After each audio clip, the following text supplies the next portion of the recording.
Mike, Otto. It sounds my music is still going. yeah. For me, it sounded like the we stepped into your reggae music Yeah, there. get Roma, because we're gonna talk that in Italian, but let's start with a good skit.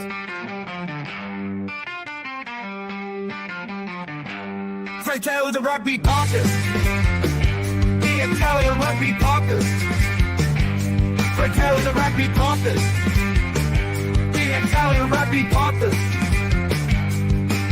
The Italian Rugby podcast. The Italian Rugby podcast.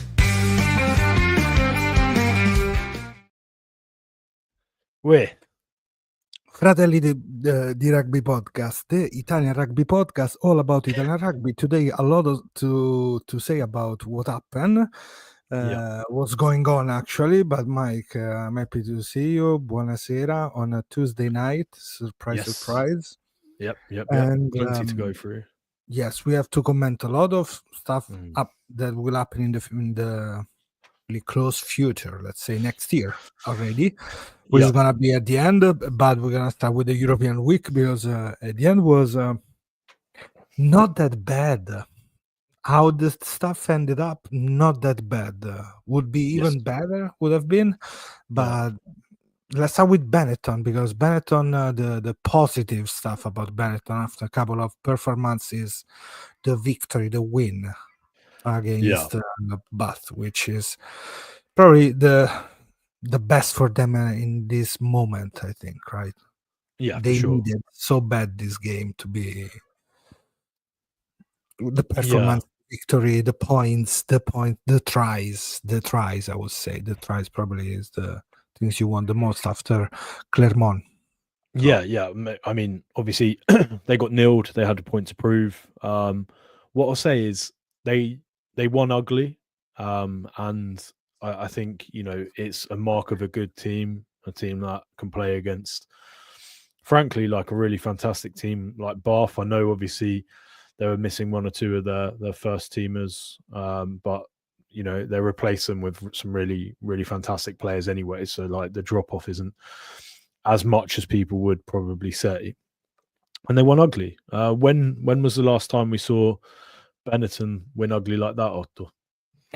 Ugly like that, and with that confidence to keep playing in the last 10 minutes of the game, that for me, because they had multiple opportunity to score, and that was the game that if the lineup wasn't working for the last maul with Bernasconi, we were here saying, you see the entry in the 22 and you lost the opportunities, because if you think Brex, that almost try wasn't a try because he dropped the ball, but that momentum in attack, nice, love it. And Garbisi came in the team in the second half with the right mood, the right momentum to attack.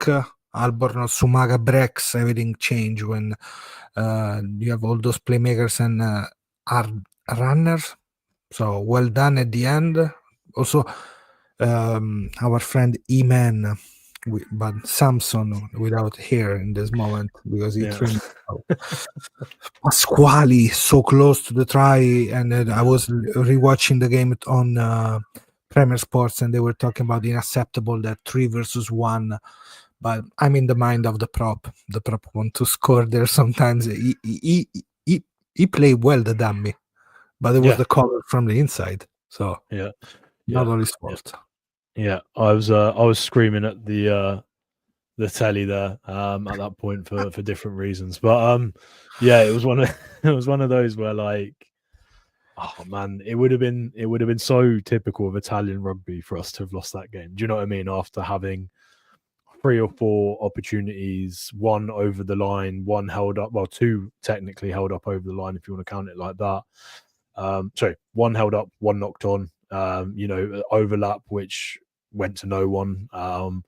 There was a few occasions where, frankly, like it would have been so Italian of us to have lost that game.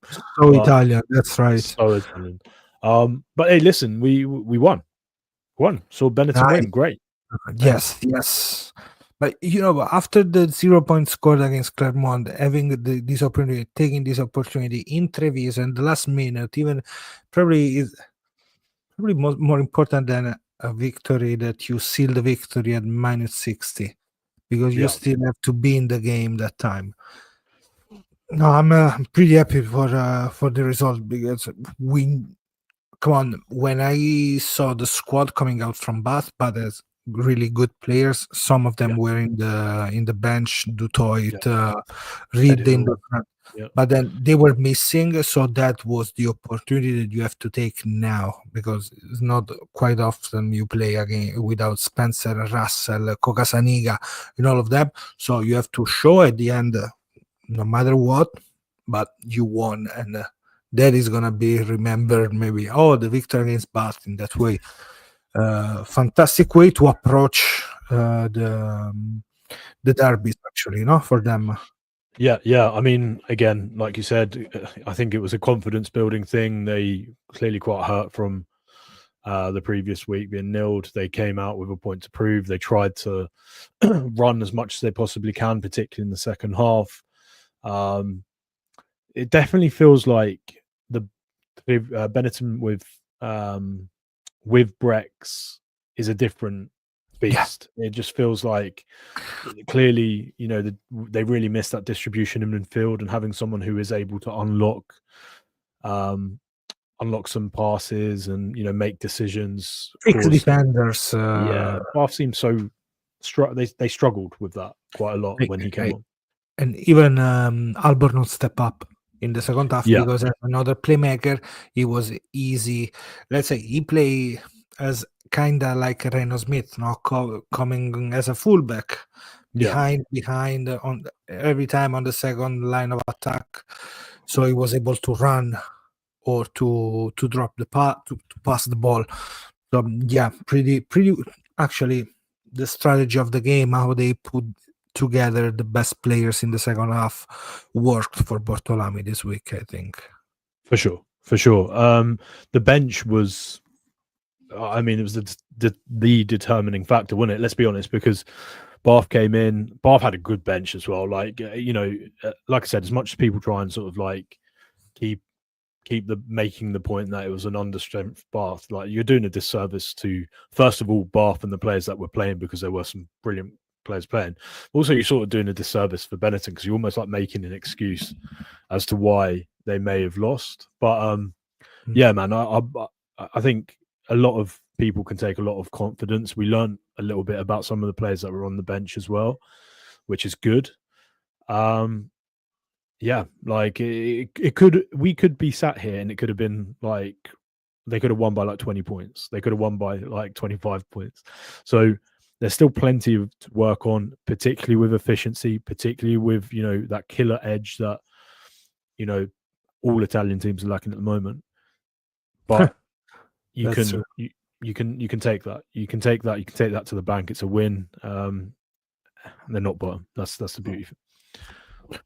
I was worried when they scored the try in the second half, Bath, because it went really up. But the switching momentum there was almost with Miles Reed running that beautiful line and breaking that tackle. Look how bad can be. But then the reaction was what you want to see from this team, from a lot of Italians and other players. It sucks for that missing tackle by Lineag there a little bit. It sucks how he almost jumped in the tackle Reed. What do you think about that? It's grey, isn't it? It's a grey area. Technically, you're not allowed to jump out of tackles, but then also, if you're trying to get your feet away, fair game for me. I think that was. I think that was fair. I think it's fair play. I don't think it's anything like that should be sanctioned. But also, I don't really understand when those people jumping over tackles or jumping out of tackles can be sanctioned, because obviously if you're diving for the line, as we learnt from that Johnny May and I can't remember Johnny May, I remember Sperandio was the same. Yes, with Sperandio where he went to go and tackle him and he jumped over. Yeah, so like we've learnt that, but you know, it's all the same with regards to like, you know, the outcome. It was a beautiful try. They deserved it. Who was your best player in the field? Giuliani was man of the match. Yeah, for me, Nicolò Cannone was brilliant that game. I'd never really give him the credit that he's due. He was a workhorse. I thought he was brilliant that game. He was putting in tackles. He was doing, you know, the hard work. He was brilliant. Honestly, so good. Another thing about like Giuliani, the kick was so good. That long kick by him when he steal that ball, run, boom, ready. How many changes you gonna see for the derbies? Thinking Crevi in? Sure, why not, right? I mean, he needs game time, doesn't he, for the championship side of the season? So yeah, like he could definitely like see him in. It would be a good opportunity, but then also they need to take Zebre seriously this time around, right? So I think they'll go full strength, and I think a lot of them are playing for positions in the national team, so they're going to take this super serious. Super serious. Couple of update on the week. What happened with BENETTON injuries? The injury for Odogu seems to be long. Probably is gonna miss the Six Nation, depending how long. Lamaro didn't need any surgery, so he's gonna stay in. He avoided the surgery, which is always good, I think, if it's something that you don't have to be so intrusive, no, like a surgery is. And Scrafton, another injury too. So two upper body injuries. Yeah, they're gonna miss it for a bit. Probably we're gonna see more of Favretto as a lock. Yeah, in the next weeks, which is not a bad thing at the end, because Snyman, Ruzza, Cannone, Ruzza, really good game. Like couple of turnovers. The charge down as well. Like I can't remember. Like I said, I can't remember last time I saw him charge something down, and that was like such an important part of the game, like important time of the game, like in terms of balance. So yeah, man, that was quality. And yeah, I think, you know, it's going to be interesting to see who's available, like you said, because I think Laumaro should be back. Apparently it was 4 to 6 weeks. I saw him post on Instagram earlier. It's been 4 weeks since the Georgia game, so you'd expect him potentially to be back for maybe the return game, right? But maybe, yeah, we'll see. Or maybe just ready after that, which is not bad to have like the new player ready for January. Let's say the end of January, the starting January. Let's move, Mike, because we have a lot to talk about Zebre in the field, on the field, off the field, actually. So let's move on the field. Zebre almost take down the lion, we said, for this part. Experimental game, Mike. Fusco 15. Yeah, mate, I thought it was brilliant. Like, minus obviously how it ended, right? Sadly, but like, there was a point, I think it's around about the 16-minute mark in the first half, right? And it's fresh in my mind because obviously I just rewatched it. They kick, and it's a bad kick, and normally we would kick back. But there is, I think it was Trulla on the wing. Trulla and him, they start playing together with Jesse. Yes, but there was one pass where, like, instead of him kicking, which I think if Prisciandelli was playing fullback, he throws a 30-yard pass off his left hand. Flat. Yes. That do you know which one I'm on about? And then it almost inside the 22, a little bit. Correct. Yeah, that's exactly where it is. Exactly where it is. It was just a bad lofty kick from them, and I was like, like, here we go, we're going to kick again. And it was pinpoint, and it gave impetus, and maybe this is where confidence comes in with some of the wingers and stuff. If the wingers were slightly more confident there, probably would have backed themselves and made a slightly more yards, but obviously they didn't want to get, you know, taken out into touch and stuff. So they sort of question themselves. But that was beautiful. And actually, I see what they're trying to do, just as having that option. Like, Martin Pejrello does the same, right? He's a 9-15 player, although obviously predominantly playing 9 now. So yeah, I get it. I think he's a good option at 15 as well. Why not? Yeah, seems They're like waiting for Pani, aren't they? They're waiting for Pani. Yes, he put good physicality in the game, Fusco. And talking about the tackle, there were a couple of sanctions during the first half for high tackle, like almost flipping tackles. So make completely sense. Actually, that sucks because they lost that opportunity anyway to score in that moment, right? Because the ball was out and the guy went get flipped by Fusco. But anyway, probably until that moment, so two key moments in the Zebre game, probably like not scoring at the end of the first half, Mike. That probably is something that you want to see more. Yeah, but it's pretty. It happens. Sadly, it happens many times at the end when you want to put those points that give you the confidence for the second half. Sometimes we don't get them. Those and then of course the Fusco red card change everything. But anyway, I think they keep playing, which is not a bad thing. How much they keep playing during the team. Was silly the first try, the one with the fake pass over. He just walks through. The defense goes past it, and actually, we're sort of lucky that the semi one was chalked off because he stepped to the side as well, so he created the offside line on the ruck. Because to be honest with you, we're quite lucky that the TMO checked that. I didn't see it at the time. I don't. No, yeah. So. I think from my side, I think there's lessons to be learned there. It's also tough though, like when you're playing against someone like Semi in midfield, like he's just one of the. He's like a running Rubik's cube, just so hard to work out what he's gonna do. Is he gonna run it straight? Is he gonna take the contacts, do like a cheeky offload, keep it live, like. You know what I mean when you have those really like high quality ex-rugby league players in the centres, they're tough to read, and that's why players like Sonny Bill did so well. And obviously I know Quaid plays 10, but he could easily have played 12. Like those sort of players, it's just tough to work out like what they're going to do. So you sort of give the boys a pass the first time. Twice is like because obviously Garcia finished the first try, but it was because of like they weren't really sure. The second time is it's fooled me once, shame, but shame on them again. On in prevision for the derbies, of course, the Fusco missing, he will miss at least one.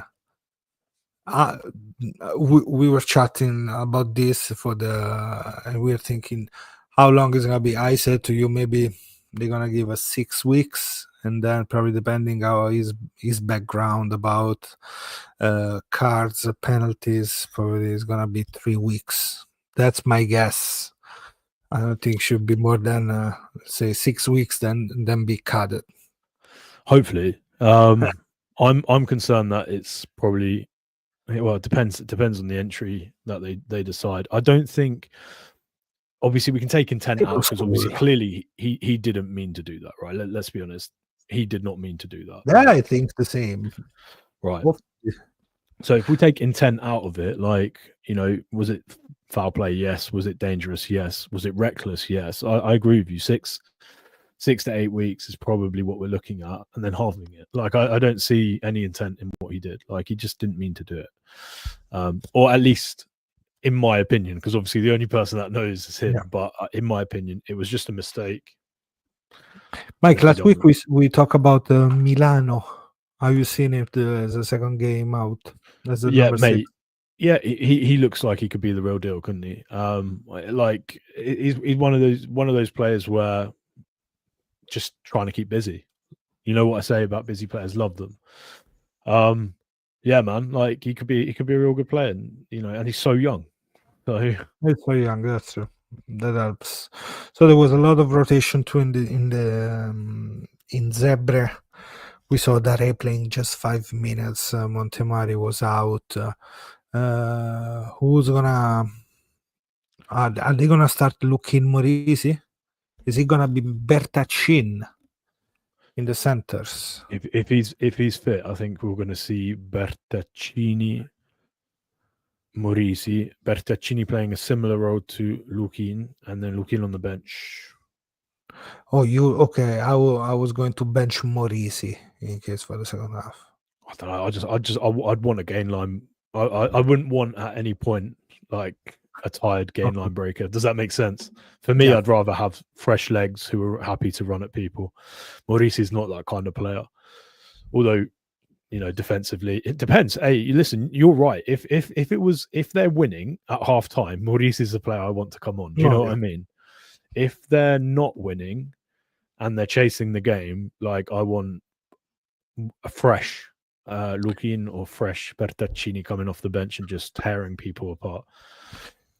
On the injury side, we talk about suspension. So Fusco suspended. Doesn't seem to be like, I didn't read anything yet, but it's only Tuesday, so maybe we're gonna know more about Nocera, the injury. What happened to his shoulder when he looked bad, didn't it? Yes, that's why I'm wondering what's gonna happen with that. Hopefully, I assume Hasa can still play tight head, right? So they'll probably pop him at tight head. Or actually, no, there's Pittinari. He's not injured, is it? No idea. Because they have options at tight head, obviously, dependent on if Jon is injured as well, and there's a few dependencies. But you know, there's they can play. I actually was very, very happy to see Di Bartolomeo again. He's coming, like, he's developing nice. He missed the field for almost 1 year and a half, kinda. Yeah. So yeah. No, he looks much better than the first exit last year. Huh? Yeah, he was playing much more fit, much more ready. Yeah, but also like his, at set piece and stuff. Like I thought he was quite good at line out. There was one mistake that he made on the back of an offensive maul in the first half. I think it was like 34, 35 minutes where they splinter it and then he tries to go himself and then he gets turned over. The ball gets knocked on and turned over. But that's because that's inexperience. Like I'm sure he just saw the white line and do you know what I mean? Like he just wanted to go for it. But mate, he could be a real like decent player on what we've seen so far. Obviously, there's a long way to go, but he could be in contention with Nicodera Lucchesi this time in a cup, coming to the World Cup. So good to see him getting some game time. Good to see him sort of stepping up as well, which is kind of cool.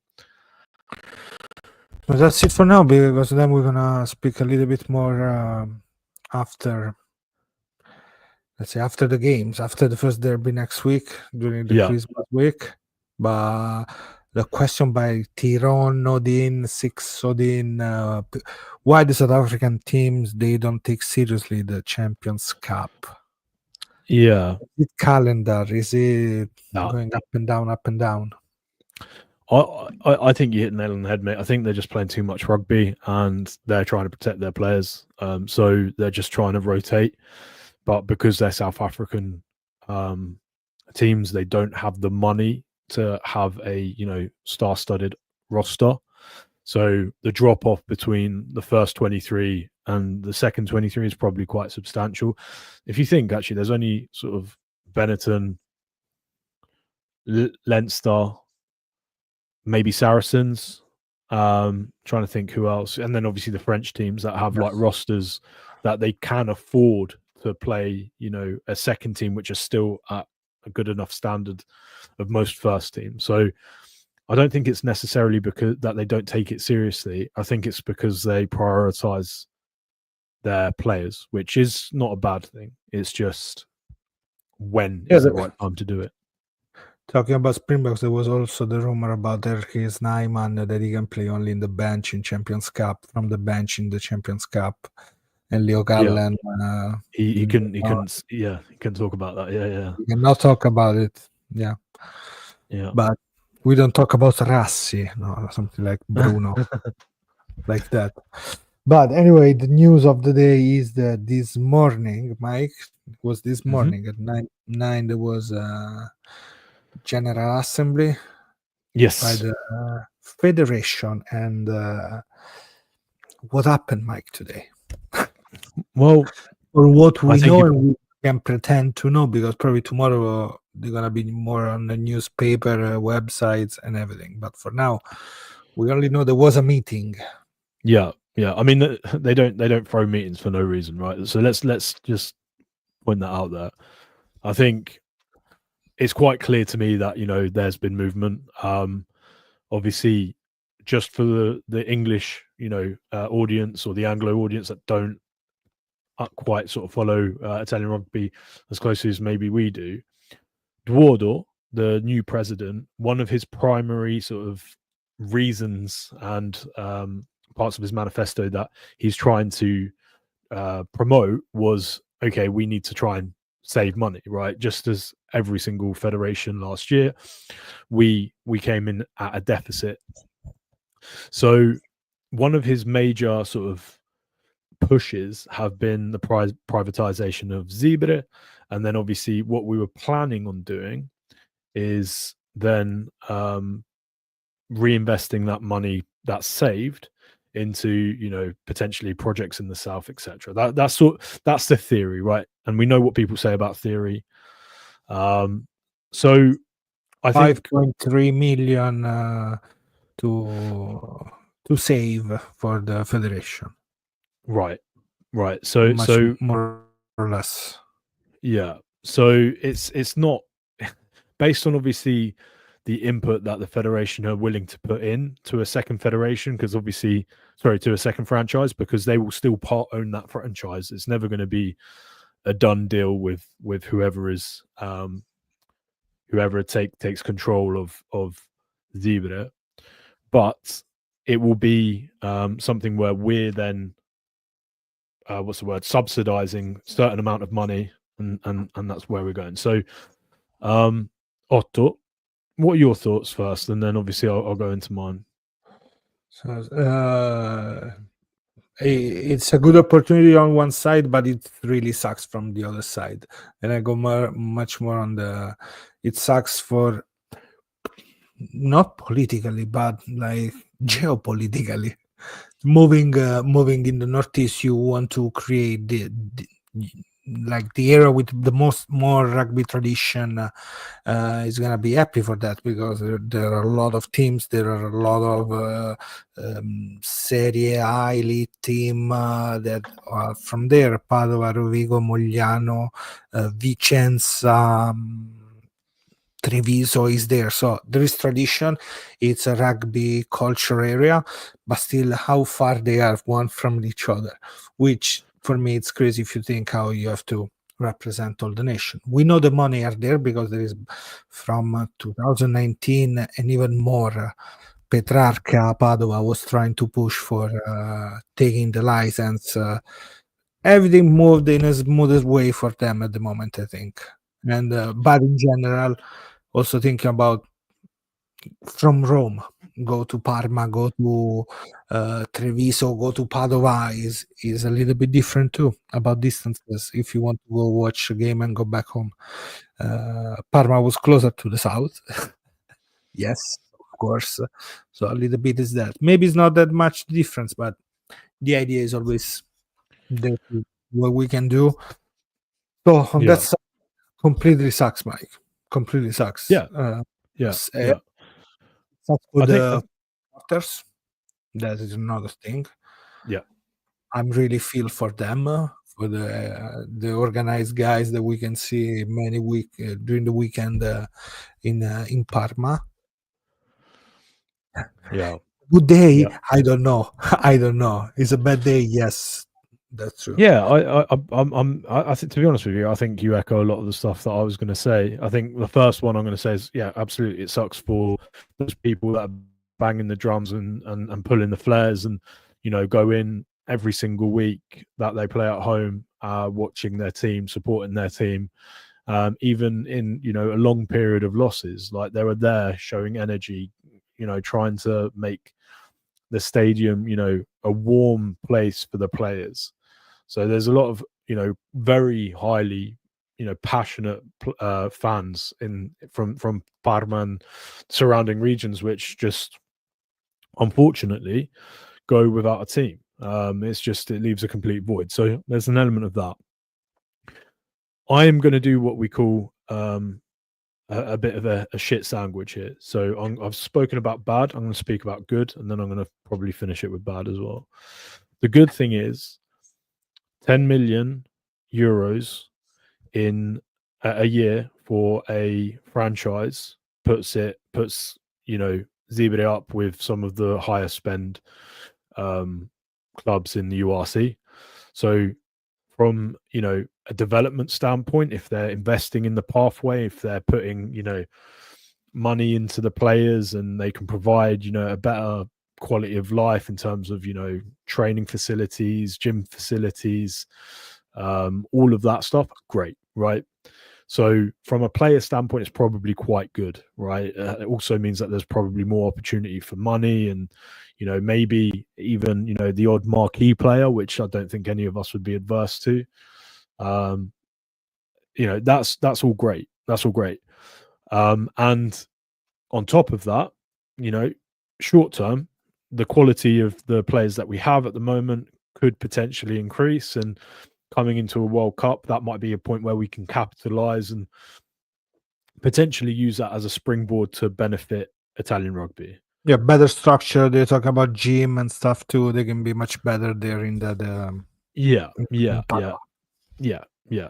So all of the above. Obviously, the parameters that have been put in place, for those of you guys who don't know, is 5,000 minimum stadium. I think they're working on a 9,000 stadium, which needs renovation, right? Is that what I read correctly? It needs renovation, that stadium.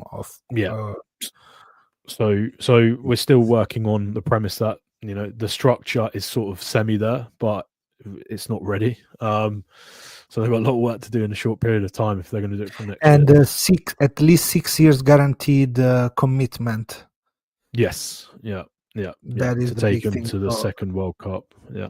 Yes, take him for 6 years, and in case you have to pay at least 3 million euro as a you didn't respect, kind of a fee if you leave before. So yes, it's 6 years, 5,000 minimum requirement for the stadium, and better structure there. And the money, a lot of money, 10 million, which is something that Banzato can, because we're talking pocket about change. He can use it, of course. Yeah, pocket change for that man.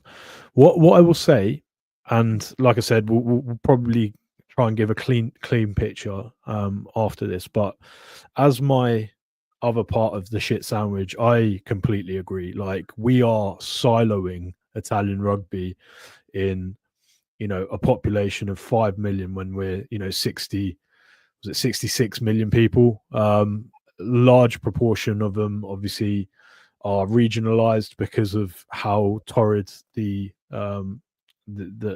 Italian landscape is, and how mountainous it is, and all of that. Just it's not easy for people in Rome and further south to go to franchise games.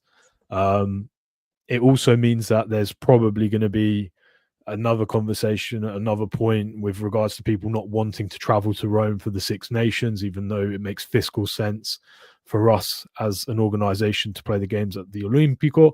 And there's all of these questions that always pop up, right? But for me, I think we really need to have a long-term vision of how are we finally going to grow the game further south, because right now we've done the opposite.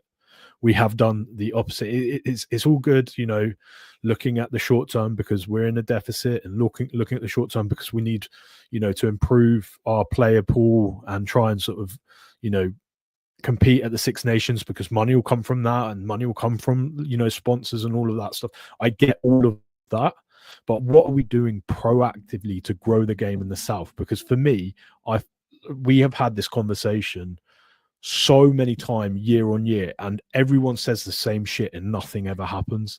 And so to add with the money that we save, Go on, Otto. No, to add something to this idea, Innocenti signed the agreement with Genova, Torino, and Udine for another 2 years.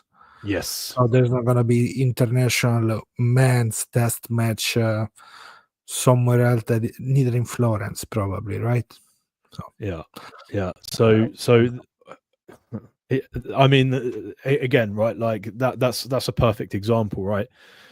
Right now, we made very little money because of like the cost of the infrastructure, like renting the infrastructure from those football teams. We're using it as a precursor to the World Cup. We want to prove it as a proof of concept to make sure that, you know, when we're coming into a bid, we can show that it works. We have multiple stadiums, football stadiums that have supported rugby, and we've used it as a proof of concept. I understand all of that. That's really great. But also we need to be fucking growing the game, mate. Like, because we can't keep having the same fucking discussion and nothing ever happened. It just doesn't work.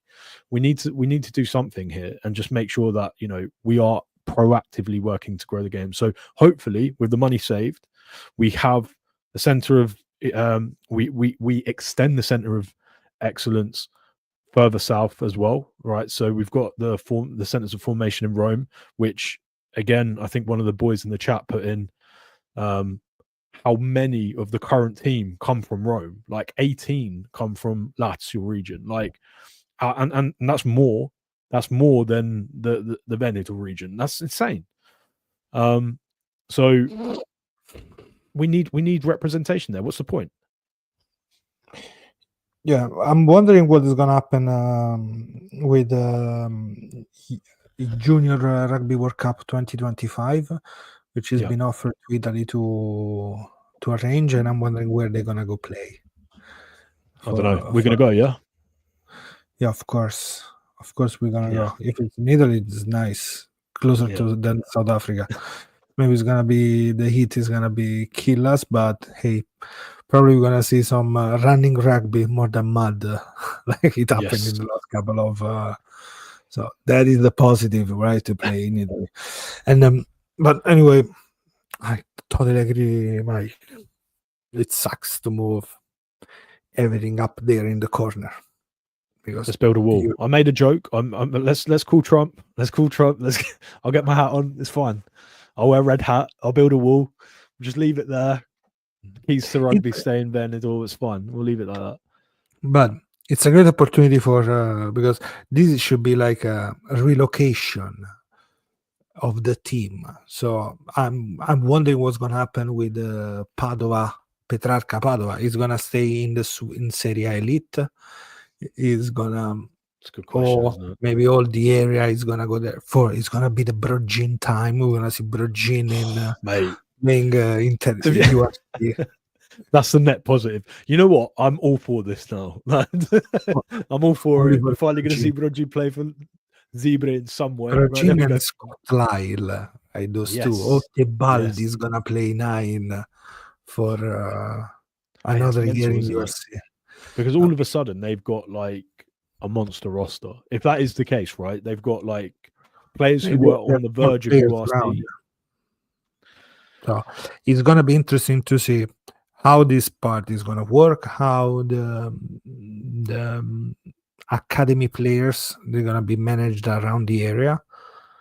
Because probably, I don't know, they're gonna be closer to Padova, so probably they're gonna stay more in Veneto to play than going in Emilia, I guess, to play for Noceto, for Colorno. So all that work that was made with the club in the rest of with the Zebre family, what's going to happen with that, how the players that you move around, some coaches, if the coaches they're going to move, something's going to happen maybe also with the players that were coaching around, because there were some so big moves, everything goes in that direction. We take, I don't think there's going to be a big like shock turning point with Amoretti, like the suggestion was that the main sponsor with Valo Rugby Emilia putting all together.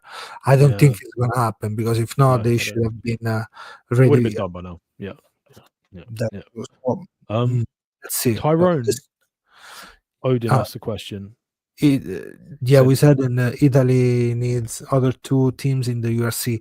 If it's not in the URC, at least in the other kind. Let's put an Italian team in the Carry Cup and one in the European. So I've got a question for you guys, right? Based on that question, and Tyrone, I just want to make sure that we get this answered.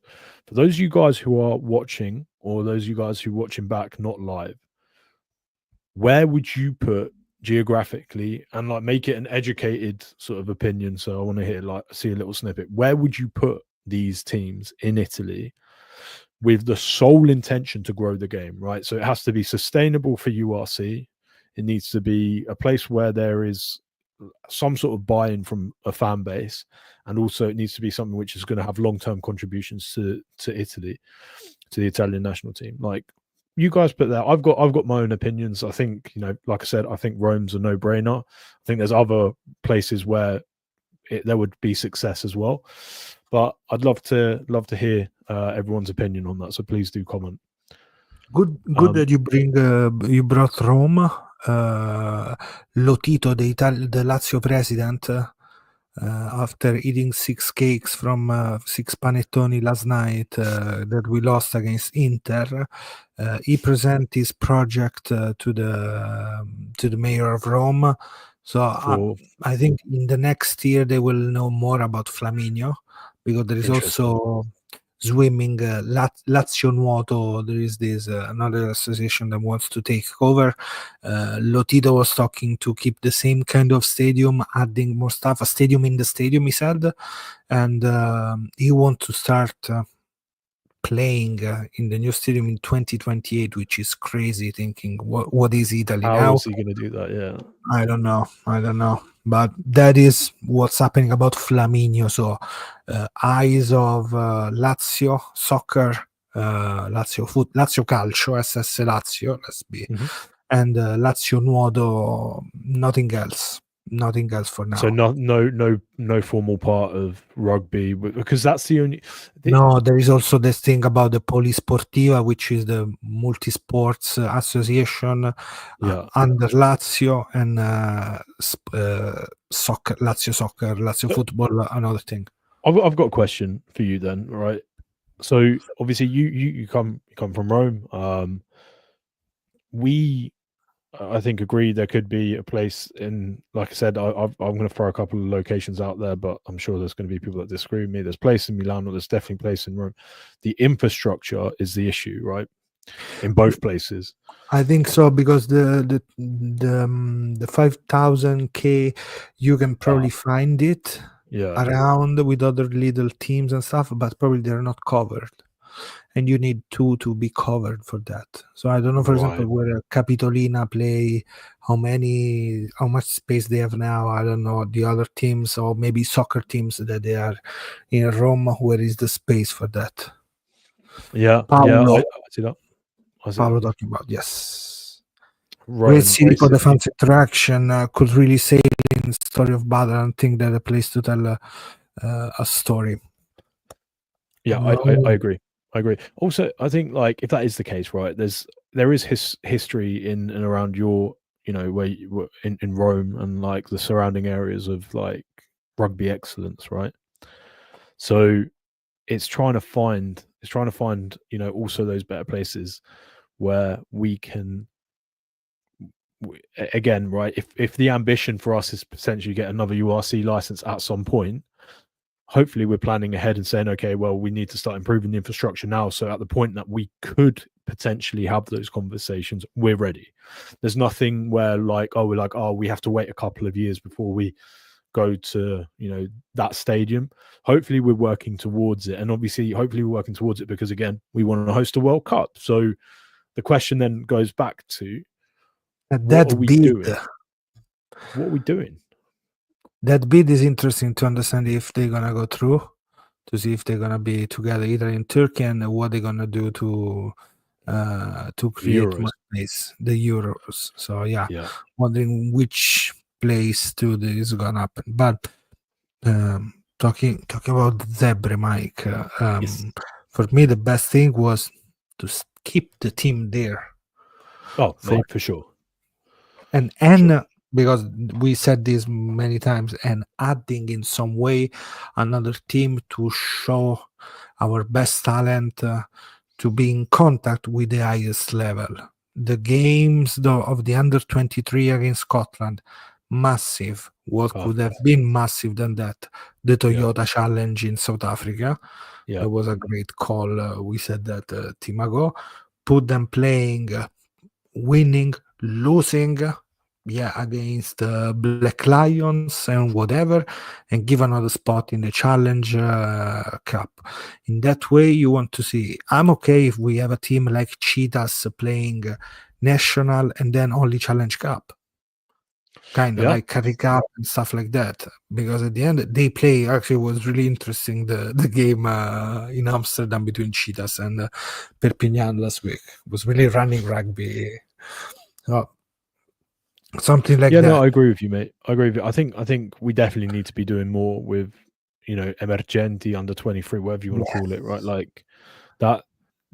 I think Franco Smith, before he left, he had done some great work behind the scenes, and then obviously for whatever reason we scrapped everything. We probably pointed it towards money, and as we do, right? Because again, like, we are the least funded Six Nations side, right? So we can always point towards funding being an issue as an excuse. But realistically, you're absolutely right. Like, we need to be doing more, and maybe there's a conversation to be had again, right, with the URC and having some form of academy level under 23 academy league, right? That would be perfect. And that discussion from injuries, under 23. Why not have a quota of maybe have maybe maximum of 4 people or 4 or 5 players over the age of 23. And just have an under 23 league. Like, that would resolve everything, because everyone has the same issue with where is the talent? How are we going to get game time? How are we going to develop them? What are we going to do with players who are coming back from injury? Like, every single team has those questions. And if you could create, enough depth, why not? Why not? Why not? Why not? I think that's commercialized. The problem is, Otto, like, everyone will point money, right? But I think people would pay money to watch that league. I would pay money to watch that league.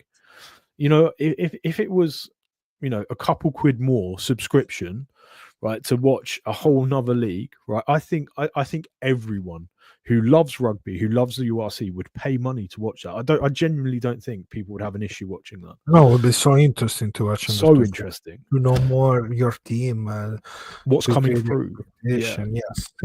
But for example, today, last week, he scored a try, JC Mars, which is one of the best talent in South Africa now.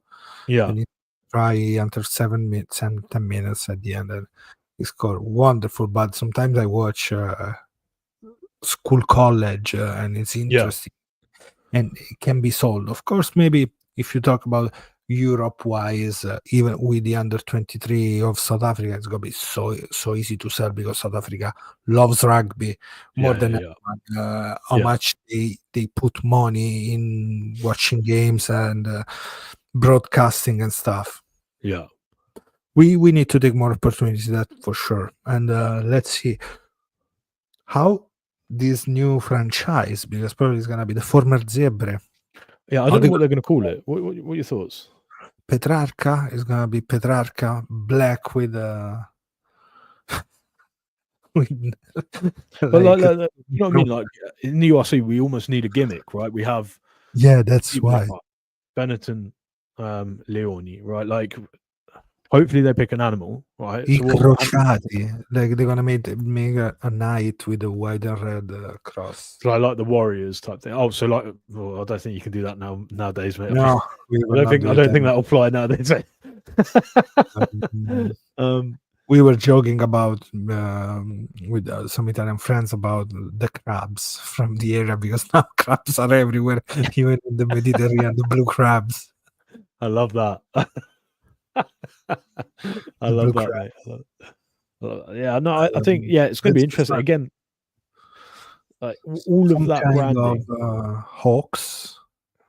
An ox. oxen shell. Oh, hawk, as in like Osprey's hawk. A hawk. Okay. Yeah, sorry, Right. right. An Right. ox. Yeah. Put an ox. Works. And I'd take an ox. I think ox would be sick. Like, just make it, you know what? Just rip off the Lamborghini.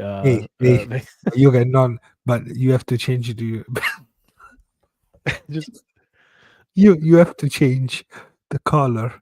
Think about an ox black and put together the two words.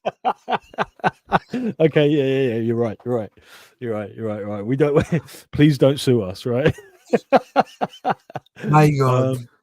No. It is interesting, right? Like, I think, we've got The Asterix. There needs to be a gimmick, right? And I think, there's, what? If again, right? Like we speak about it.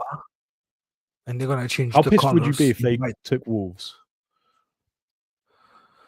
Wolf? How pissed would you be? Because there was the whole selection of the Lupi was in Right. was in Lazio. You know that because we talked with Corrado about that too. We went to the museum as well, didn't we? So there was a name that came out, but it's not gonna be used. Seems like it's Dodgy, which was the a former selection from Veneto. So it was used to be Dodgy before, but it's not gonna be used that. So no, actually, wolves, black wolves. I love that. If that's the case, I'd love that. But I just think it'd be like, I don't know. It's just going to be so hard to for them to buy in, because Zebre, love them or hate them or whatever, right? There's 7 or 8 years worth of branding there. Do you know what I mean? No, so branding, money, marquee players, as you said, probably that is going to be a big change in who you're going to bring in the team. Probably you're going to afford somebody better. Well, that's it. Like, all of a sudden, players like Varney, all of a sudden, players like Garbisi, all of a sudden, the players that are playing abroad. And if money talks, so money talks for sure. Like, these guys, you know what? Like, Garbisi was willing to take the federation to court. Do you know what I mean? He's probably quite happy taking some money elsewhere, right? So there's like you said, money talks, bro. But I think that's the other side. Maybe we could start seeing, Dino Lam, instead of maybe going to a medical joker position. Maybe we bring him into it. That's the exciting side of what's happening. Right? So, like I said, there is positives. I don't want to be like these Debbie Downers. There is really positive stuff, and that's the exciting stuff, right? Where our current team, we will have control. We will be able to improve. Maybe we will even give them extra time in international windows, so that Quesada can do magic. All of that stuff's exciting. But is, what does it look like? What's it going to look long term? How are we going to then reap the rewards of the stuff that we're doing now? And those are the questions that I'm really looking forward to answers. And how the federation has the plan for the next years to develop in the other areas, because the clubs need to work, but the federation need to step. Do a couple of steps forward, because it's fucked up the situation in the south at the moment. A couple of teams, nothing else than that. There is a lot to do, a lot to work, culturally work.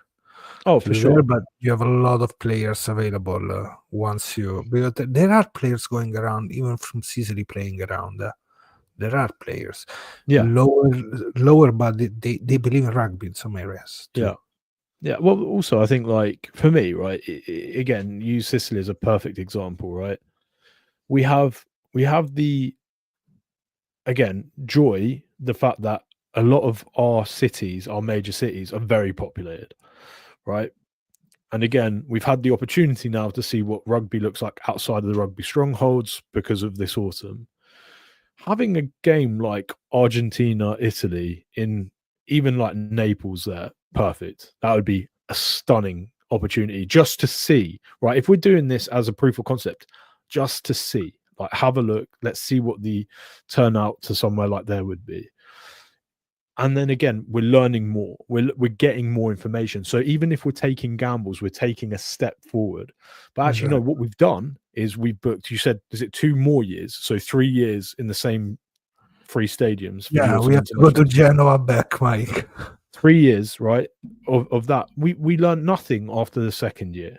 It's great. It's great that we did it the first year, fine, right? We needed it as a proof of concept, but we also need to find the other places that are rugby strongholds. And if we keep playing rugby in the same towns and exposing it to the same people, because again, Italy is a really hard, long, big country to try and cross, right? You're just going to take the opportunity from kids trying to watch and learn the game. One thing I'll say, when we went to Italy, which I've never seen here in the UK, never, the amount of kids that go to games. And the reason we don't see it here is because tickets are fucking expensive, right? Like, people aren't going to spend £120 a ticket for their kid. In Italy, you see it everywhere. Every time I've gone to Rome, I see kids everywhere. Yeah, there are right? Yeah. So give the opportunity to other towns, other cities who are trying to introduce their kids to rugby, right? And that's how we grow the game. I don't think it's rocket science, right? No, let's see when they will be able to go back to Milan, Florence, which is a lucky place for us to play. Stuff. Let's see. Benetton Bristol is going to be a fantastic game. Yes, it will. The 12th of January, and then who wouldn't want to live there and wouldn't want to play there? What a great point for a market, man. Hey, Paolo. I was gonna say, Paolo, if you know any rich businessmen, mate, get in touch. Let's put together 5 rich men in Rome. Let's put 15 on. That's it. Easy. The blades. So we're gonna have Ferrari, Lamaro, Riccioni. Riccioni never, because he said he's never gonna go play back in Italy. Oh, really? No, he always said that. Yes. Every time they ask on Instagram, he always said that. Not gonna come play back in Italy, but who knows? Sometimes it's out of his hands, right? Yeah. The Ox Black, maybe. They gonna call it. Oh man, funny. But I think it's going to be interesting to see sort of how the next few days pan out, and what we're going to learn from the Italian rugby. I think we've spoken a lot about potential sort of outcome here. Again, there's some really exciting stuff in the background as well, and stuff that probably in the short term will benefit Italian rugby, but we need to see plans off the back of it if they're going to make this change, which we're pretty confident they have and will. Then we need to see in the next federal cycle. Well, we've got the 100-day review soon, don't we? Was that happened? I think in January, first couple of weeks, right? In January, I think. Right. So let's say it's January. So on January, whenever it is for the 100-day review, we need to see the plans that they're putting in place with the money that's been saved. We need transparency to understand how we're looking to develop the game, because I'm fine with this move if there is better outcome for Italian rugby, because I don't, frankly, I care about Italian rugby, like, first and foremost. That's it. But now the positive, they're gonna put more money, and probably the roster is gonna be the same, so they're gonna be probably more confident about what they're gonna gain too. Talking about like jobs, and probably the structure gonna be better. Fine. For the rest of it, I don't know how it's gonna be good with the fans. Probably better, but who knows? Think about how Padova managed to sell their stadium. Usually to their locals. Yeah. And then what's the rest? To create new Lamaros from the south, more Cannas from the south to go play up in the north. Well, that's it. Right. Now what we need is centres of formation everywhere in the south if we're not going to give them a team. And right, fine. If that's the case, then that's the case, because what else can we do? There are no money. The federation said there's no money. So spending review. Let's see what's gonna happen. Yeah. Well, yeah. Again, like I said, let's see how much money saved and where it goes. Yeah. So ready for the crazy Italian derbies weekend and a lot of other derbies. So it's always fun. And Mike, see you next week to talk about all Zebre if we have news, but in general, Italian rugby, franchise, URC, and more. We're gonna talk about Abu too in the next episode, which is probably will come back. Let's see if it's gonna happen. Mike, grazie mille. Di Ciao, niente, ciao. buonasera. Ciao, Ciao, ciao. Tirone, ciao Paolo, ciao FCK Noise e ciao Vincenzo. Ci vediamo alla prossima. Probably there's not gonna be skit outro, but let's see. Ciao. Ciao. Ciao. Ciao. No, there's nothing.